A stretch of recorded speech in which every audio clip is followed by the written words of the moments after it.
श्री राम जय राम जय जय राम, श्री राम जय राम जय जय राम, श्री राम जय राम जय जय राम, श्री राम जय राम जय जय राम,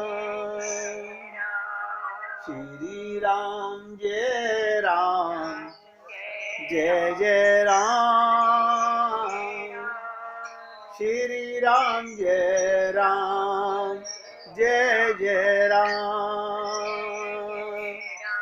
श्री राम जय राम जय जय राम, श्री राम जय राम जय जय राम।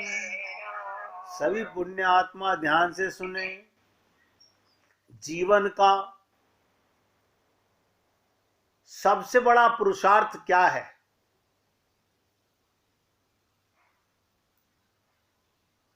आप कहेंगे धन कमाना, परिवार बढ़ाना, संसार में नाम कमाना, शरीर का सुख भोगना। क्या ये जीवन का सबसे बड़ा पुरुषार्थ है?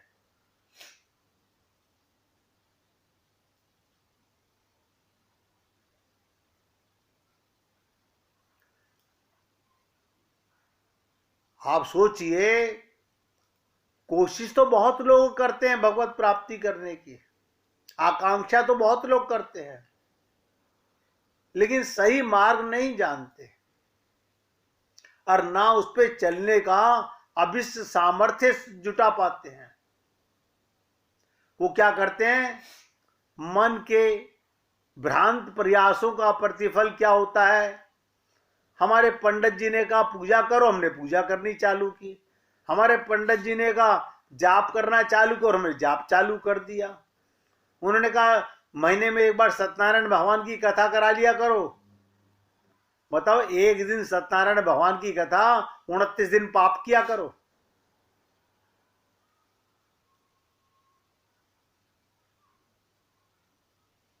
सारे प्रयास विफल हो जाते हैं।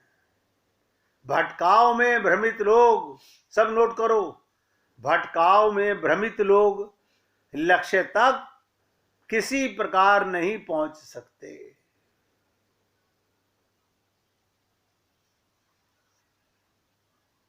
आज भी सबसे बड़ी कठिनाई यही है, आत्मविज्ञान का ना तो सही स्वरूप स्पष्ट रह गया है और ना उसका साधन विधान बताया जाता है। इस उलझन में ये जीव केवल जी के चला जाता है, मनुष्य शरीर को लाभ नहीं उठा पाता। ये तो हम लोगों पर कृपा है नारायण की, कैसे संत महात्माओं का संग हमें मिला। अब लोगों थ्योरी थ्योटिकल गीता का, रामायण का, भागवत का ज्ञान तो इकट्ठा कर लेते हैं, लेकिन वो आस्था कहां से लाओगे? बताइए, वो आस्था कहां से लाओगे? जो आस्था लक्ष्मण की राम के प्रति थी, बताइए, कोई बता दीजिए आप में से। जो भरत जी की राम के प्रति थी, जो सीता की भगवान राम के प्रति थी, ना माता पिता के प्रति, ना सास ससुर के प्रति, ना राज्य के प्रति। भरत जी ने तो राज सिंहासन को ठोकर मार दी, वरना वो भी कहते 14 साल बाद में भैया आएंगे तब बात कर लेंगे। वो हमें ये लीला करके क्या बताना चाहते हैं और हम क्या समझ रहे हैं?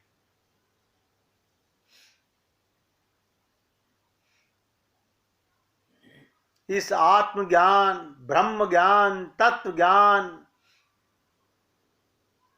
इतना आसान नहीं है। थ्योरेटिकल तो बहुत लोग रट लेते हैं। आत्मज्ञान का मतलब मैं 24 घंटे आत्मा हूं, ये कैसे पता चलेगा? किसी ने मुझे बुरा कहा, मुझे बुरा नहीं फील हुआ, बस मुझे बुरा फील ही नहीं होता। अरे गाली दे रहा था तुम्हारे को, हाँ तो देने दो, तुमको बुरा नहीं लग रहा ना, किस बात का? अच्छा जी। और आप और हम लोग सत्संग में, मंदिर में कोई पैर पे पैर रख दे तो लड़ने मरने को तैयार हो जाते हैं। ये हम सबका हाल है। कारण क्या है? आत्मज्ञान नहीं है। सारा दिन सुबह से शाम तक अपने को शरीर मानते हैं। ये कम कुकर्म है हमारा कि अपने को आत्मा होते हुए शरीर मानना। ध्यान से सुनो, शरीर में रहना पाप नहीं, परिवार में रहना पाप नहीं। क्यों? क्योंकि इस देह में हरि मिलत है। ये मंदिर है भगवान का प्राप्त करने का। भगवान 24 घंटे नोट कर रहे हैं, तुम जो कर्म करते हो वो मेरे निमित्त कर्म करते हो। हम तो नहीं करते भगवान के निमित्त, हम तो परिवार के निमित्त कर्म कर रहे हैं। सब ध्यान से सुनिएगा। आप और हम सब लोग जो कर्म करते हैं परिवार के निमित्त करते हैं, समाज के निमित्त करते हैं। आपका सांस लेना भी परमात्मा की कृपा से होता है। कोई माता पिता, कोई पति पत्नी, कोई बेटा बेटी, कोई आपका धन आपके सांस नहीं बढ़ा सकता। लेकिन हम अज्ञानी नहीं समझ पा रहे। और कमाल की बात तो ये, सुनने के बाद भी हमें चेतना नहीं आती, फिर भी हम जागते नहीं।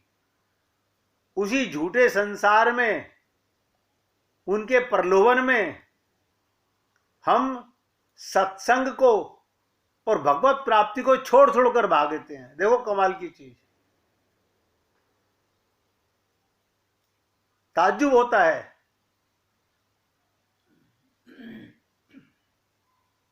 गुरु क्या करेगा, भगवान क्या करेगा? अब किसी ने कसम खा ली मुझे अपना सत्यानाश करना है तो करना है, कोई कुछ नहीं कर सकता।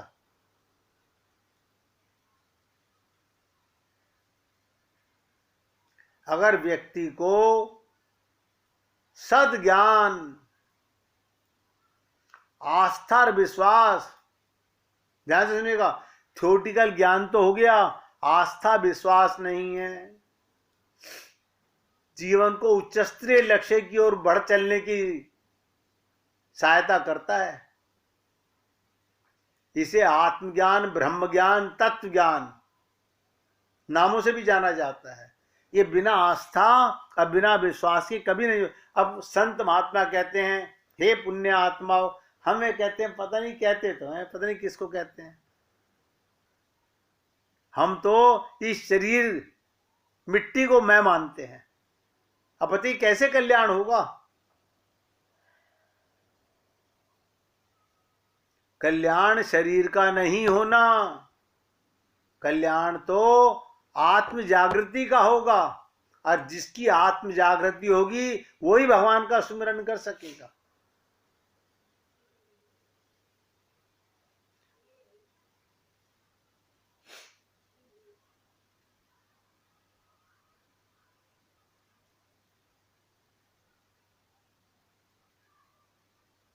आप सोचिए, तत्व दर्शन। अब बताइए तत्व दर्शन का मतलब क्या होता है?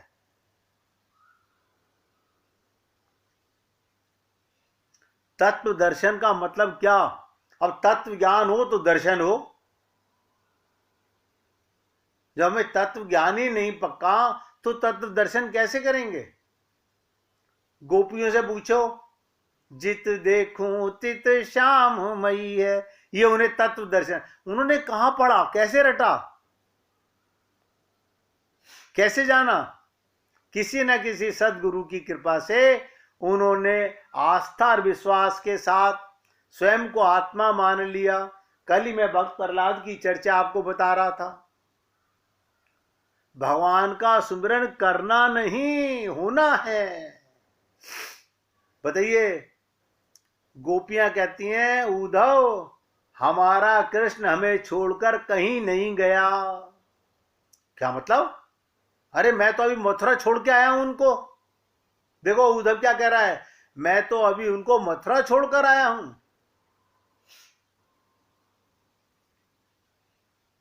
ये कौन है उद्धव? परम ज्ञानी। और गोपियां कौन है? तत्व ज्ञाता।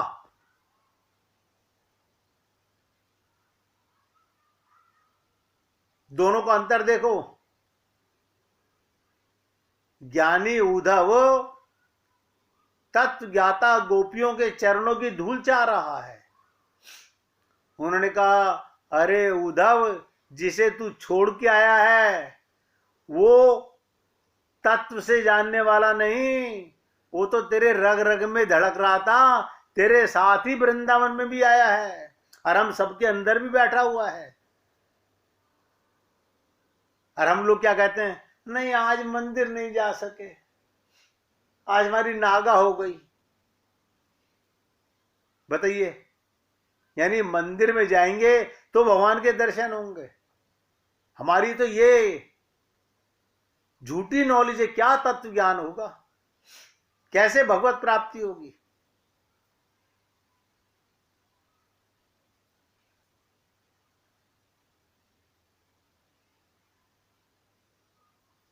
हम तो बस एक ही चीज जानते हैं, हमारे जीवन यापन की रीति और नीति क्या होनी चाहिए।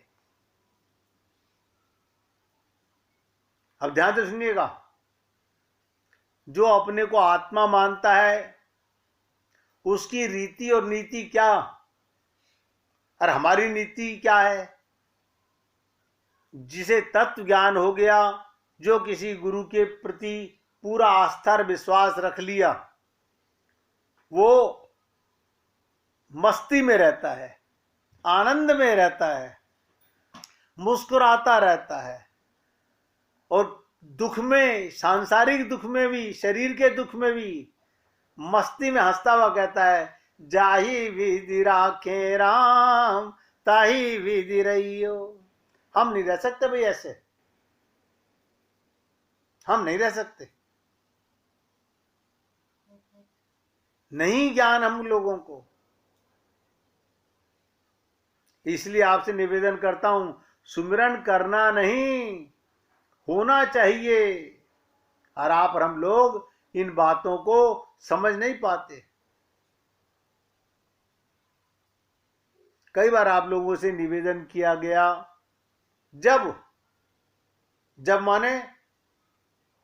जब जीव अपने सारे छल कपट को छोड़कर, भगवान राम तो कह रहे हैं, मोहे छल कपट छिद्र न भावा। हम सुंदरकांड का पाठ कर रहे हैं छल कपट से। क्या छल कपट कर रहे हैं हम तो राम जी की तस्वीर लगा के, ज्योत जला के, रामायण खोल के पाठ कर रहे थे। ना ना, छल कपट ये था, बेटे की शादी के लिए सुंदरकांड का पाठ कर रहे हैं। अभी शादी नहीं हुई है, उसके लिए प्रयत्न कर रहे हैं कि भगवान जी शादी करा दो। ये क्या है ये? और आप और हम सभी ऐसा करते हैं। जब मनुष्य सारे छल कपट को छोड़कर, ये छल कपट कैसे छोड़ोगे? देखिए, अभी 1 सेकंड में आप छोड़ने का प्रयत्न कर लोगे, 1 सेकंड में।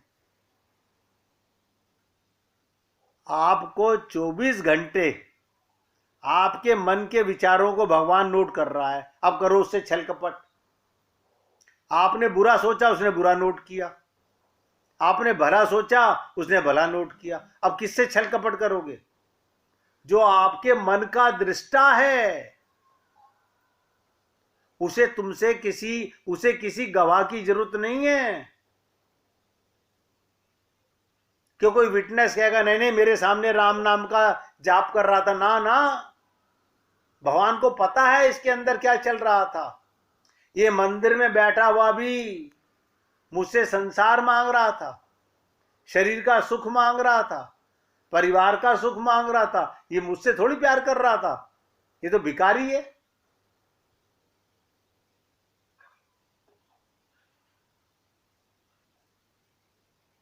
इसीलिए मैंने आपसे कहा, छल कपट छोड़कर अत्यंत दीन भाव से उस दीन बंधु पतित पावन को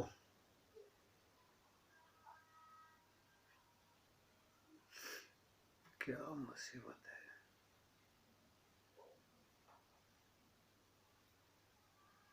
नेट ही चला जाता है।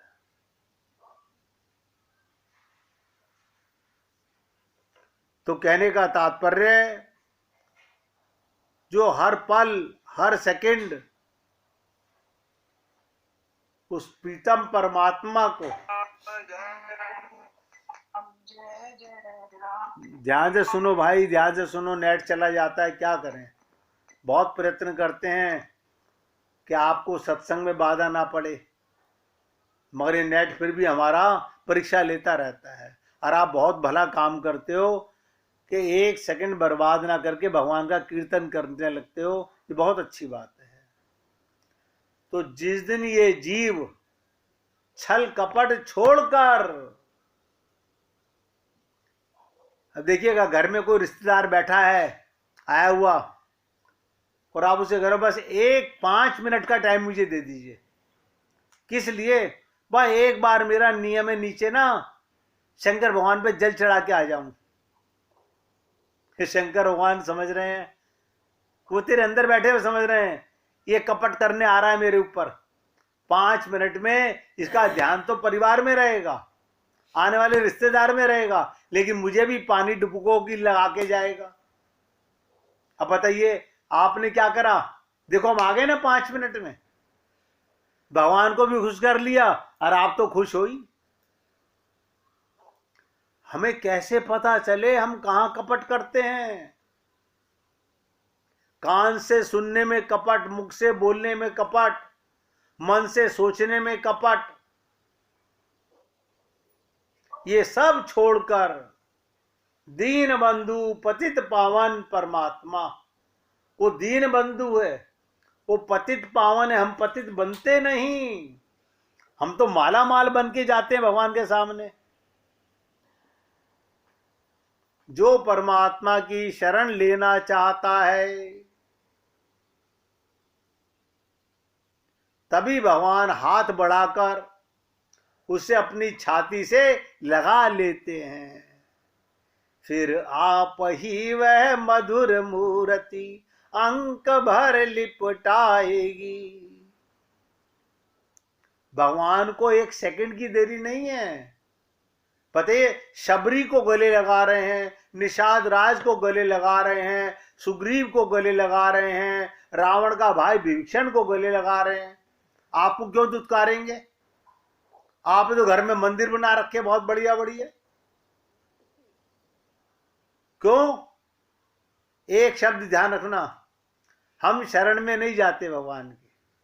जिनके मैंने नाम लिए वो भगवान के शरण में गए, इसलिए भगवान ने उन्हें आत्मसात किया। अब शरण में कौन गया? जो भगवान का सुमिरन करता है। और भगवान ने तो कहा सारे पापों से छुड़ाकर उसे सदा के लिए अभय कर देता हूं। अब आप बताइए, सदा के लिए अभय, फिर कभी कोई दुख आ नहीं सकता।